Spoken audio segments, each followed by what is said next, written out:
சிறகடிக்க ஆசை சீரியல்ல இன்றைய எபிசோட்ல என்ன நடந்திருக்கு அப்படிங்கிறத பார்க்கலாம். இப்ப நம்ம மீனா வந்து பார்த்தீங்கன்னா, ஸ்ருதி கிட்ட பேச வந்தாங்க இல்லையா? ஸ்ருதி போடுற கண்டிஷன் தான் பெரிய கண்டிஷனா இருக்கு. ஸோ நம்ம ரவிய வேணும்னா அந்த ரெஸ்டாரண்ட்டுக்கு வேலைக்கு போக முடியாம நிப்பாட்டிறலாம். ஆனா வந்து பார்த்தீங்கன்னா, அந்த நீத்து வந்து ஸ்ருதி கிட்ட மன்னிப்பு கேட்கணும் அப்படின்னு சொன்னா அந்த நீத்து வருமா? அது வேணும்னே பிரச்சனை வரணும் அப்படிங்கிறதுக்காக தான் இவ்வளவு பண்ணிக்கிட்டு இருக்கு. ஸோ இப்ப மன்னிப்பு கேட்கணும் அப்படின்னா, கண்டிப்பா கேட்காது அப்படிங்கிறது நல்லாவே தெரியும்.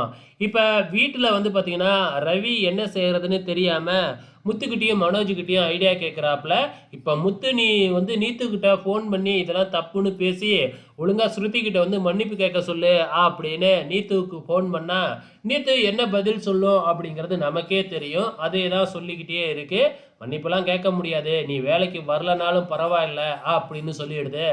இதுக்கப்புறம் என்ன இந்த விஷயத்த வீட்டில் வந்து நம்ம முத்து அண்ணாமலை கிட்ட சொல்கிறாப்புல. நான் பாரு ஸ்ருதியை பேசி வர வைக்கிறேன் அப்படின்னு விஜயா நம்ம ஸ்ருதிக்கு ஃபோன் பண்ணா, நம்ம ஸ்ருதி விஜயாவை வச்சு செய்ன்னு செஞ்சு விட்டு ஓட்டுன்னு ஓட்டி விட்டுறது. அதுக்கப்புறம் நம்ம விஜயா சொல்கிறதெல்லாம் நம்ம ஸ்ருதி கேட்க மாட்டாங்க அப்படிங்கிறது நமக்கு ஆல்ரெடி தெரியும். ஸோ அதே தான் நடந்திருக்கு. கடைசியாக ரோகிணியை காமிக்கிறாங்க. ரோகிணி வந்து பார்த்தீங்கன்னா, அந்த பில்டிங் கன்ஸ்ட்ரக்ஷன் அவங்க அந்த மேனேஜரை பார்க்கறதுக்காக போயிருக்கிறாங்க. ஸோ மனோஜ் ஓவரா பேசுனதுனால அந்த ஆர்டரை கேன்சல் பண்ணிட்டார் இல்லையா அந்த மேனேஜரு. இப்ப ரோகிணி போய் அந்த மேனேஜர் கிட்ட எப்படியோ கெஞ்சி கூத்தாடி அந்த ஆர்டரை மறுபடியும் மனோஜுக்கே கொடுக்கணும் அப்படின்னு பேசி வைக்குது. ஸோ பொறுத்திருந்து பார்க்கலாம் அப்கமிங்ல என்ன நடக்க போகுதுன்னு.